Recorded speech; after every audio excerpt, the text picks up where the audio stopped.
Assalamualaikum warahmatullahi wabarakatuh. Perkenalkan, nama saya Keisa Mafira dengan NPMG 1A022012. Jadi di video kali ini saya akan membuat video mengenai etika profesi.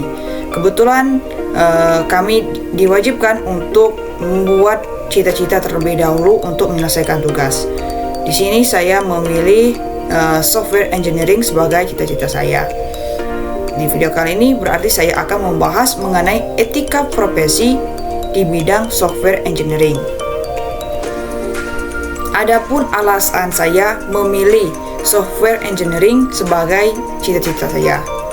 Jadi, software engineering itu keren banget. Kenapa saya bilang keren banget? Karena kerjaannya bikin aplikasi atau program yang dipakai oleh banyak orang. Dari yang buat hiburan sampai yang bantu kerjaan sehari-hari.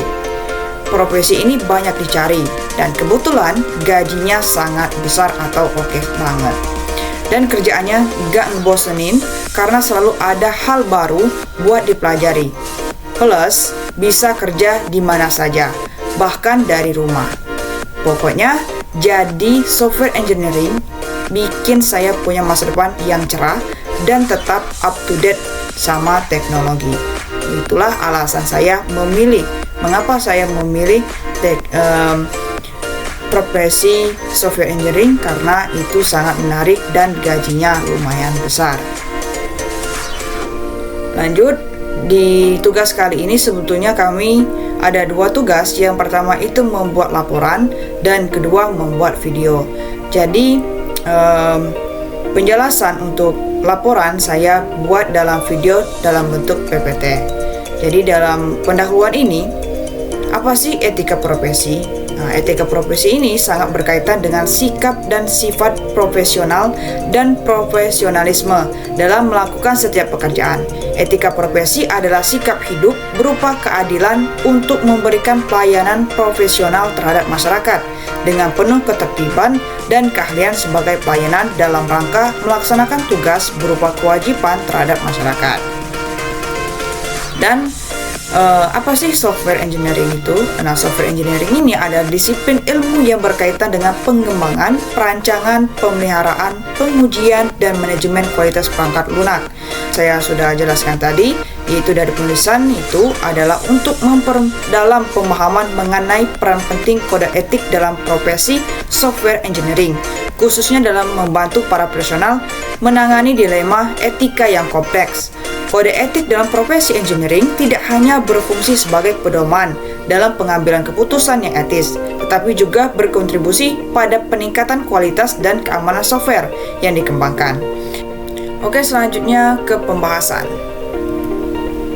Di pembahasan ada kode etik profesi IT di bidang software engineering, di mana bersumber dari Association for Computing Machinery dan Institute of Electronical and Electronic Engineering Computery Society. Nah, sebagai standar untuk pengajaran dan praktik profesional dalam etika profesi di bidang software engineering. Kemudian ada prinsip-prinsip kode etik. Nah, sudah dijelaskan sebelumnya bahwa kode etik di software engineering ini meliputi public. Nah, public ini mengutamakan kepentingan publik sambil menyeimbangkan kebutuhan pribadi. Yang kedua, client and employer, klien dan pemberi kerja. Nah, ini memberikan layanan sesuai keahlian dan jujur tentang batasan pengalaman. Kemudian itu ada produk, ada judgment atau penilaian, kemudian ada manajemen, kemudian ada profesi, kolega, dan self atau diri sendiri. Nah, diri sendiri ini mempelajari dan menerapkan kode etik dalam pekerjaan. Nah, kemudian ada tanggung jawab profesi di bidang IT atau software engineering. Nah, salah satu tanggung jawab yang saya ambil yaitu tanggung jawab terhadap publik. Sebetulnya banyak sekali tanggung jawab software engineering yang meliputi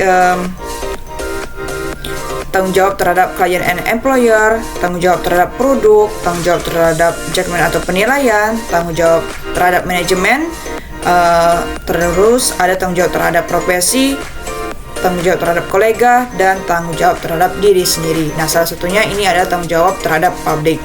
Tanggung jawab terhadap etika profesi software engineering terhadap publik itu meliputi keselamatan, kesejahteraan, dan kepentingan masyarakat. Nah, kemudian ada pun contoh penerapannya. Software engineering yang bekerja pada pengembangan sistem transportasi pintar atau Google Maps. Maaf ya, suara saya terbata-bata. Jadi untuk aplikasi pintarnya adalah aplikasi Google Maps. Nah, di mana mengatur rute perjalanan termasuk transportasi umum dan memberikan informasi waktu kendaraan serta estimasi perjalanan. Nah, jika ada masalah atau bug dalam aplikasi yang mempengaruhi keakuratan informasi waktu atau rute, software engineer ini perlu melaporkan dan memperbaikinya untuk memastikan kenyamanan dan keselamatan penggunanya. Kemudian ada pelanggaran kode etik di bidang IT atau software engineering. Salah satu contohnya itu kasus kebocoran data BRI pada tahun 2021. Pada Juli 2021, data pribadi 2 juta nasabah BRI Live ini termasuk KTP, rekening bank, dan dokumentasi sensitif lainnya diduga bocor. Wah, parah banget kan? Dan dijual secara online. Semua serba online sekarang nih, dijual semua. Dan kebocoran ini juga melibatkan akses awal melalui komputer karyawan. Data sebesar 250 GB ditawarkan seharga $7.000 di forum daring. Investigasi menunjukkan lemahnya sistem keamanan cyber BRI yang mengekspos data sensitif tanpa perlindungan yang memadai. Nah, ini melibatkan pelanggaran terhadap beberapa prinsip kode etik dalam software engineering. Yang pertama, publik tidak melindungi kepentingan masyarakat dengan menjaga keamanan data pribadi. Yang kedua, client and employer gagal menjaga kerahasiaan data pelanggan sesuai kontrak. Yang ketiga, manajemen lalai. Wah, ini sangat parah ya, lalai mengimplementasikan sistem keamanan yang memadai untuk mencegah akses tidak sah. Nah, solusinya adalah solusi pencegahan kebocoran data di BRI ini melibatkan penerapan sistem keamanan cyber dan software keamanan yang lebih canggih lagi atau diperketat lagi keamanannya ya, seperti sistem deteksi intrusi atau IDS dan perlindungan enkripsi yang lebih kuat lagi. Nah, selain itu penggunaan software untuk pemeriksaan keamanan dan pemantauan secara rutin. Nah, selanjutnya itu adalah kesimpulan. Nah, kesimpulan ini mencakup dari penjelasan saya sebelumnya. Nah, etika profesi dalam bidang software engineering merupakan panduan penting yang mengatur tindakan dan keputusan para profesional untuk menjaga integritas, kualitas, serta tanggung jawab sosial. Nah, di sini juga bahwa implementasi yang tepat dari kode etik tidak hanya membantu dalam menangani dilema etika, tetapi juga mendorong terciptanya perangkat lunak yang aman, andal, dan sesuai kebutuhan pengguna. Nah, di sini ada juga saran untuk meningkatkan penerapan etika profesi dalam bidang software engineering. Diperlukannya upaya kolaboratif dan berbagai pihak.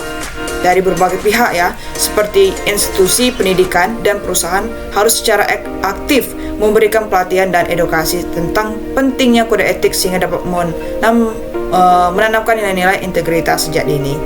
Dan perusahaan juga disarankan untuk mempersiapkan teknologi keamanan terkini seperti enkripsi data dan sistem deteksi intrusi guna melindungi informasi sensitif yang dikelola. Mungkin itu saja dan terima kasih. Mungkin ada beberapa kesalahan dari pembuatan video ini, saya mohon maaf dan sampai jumpa. Dah.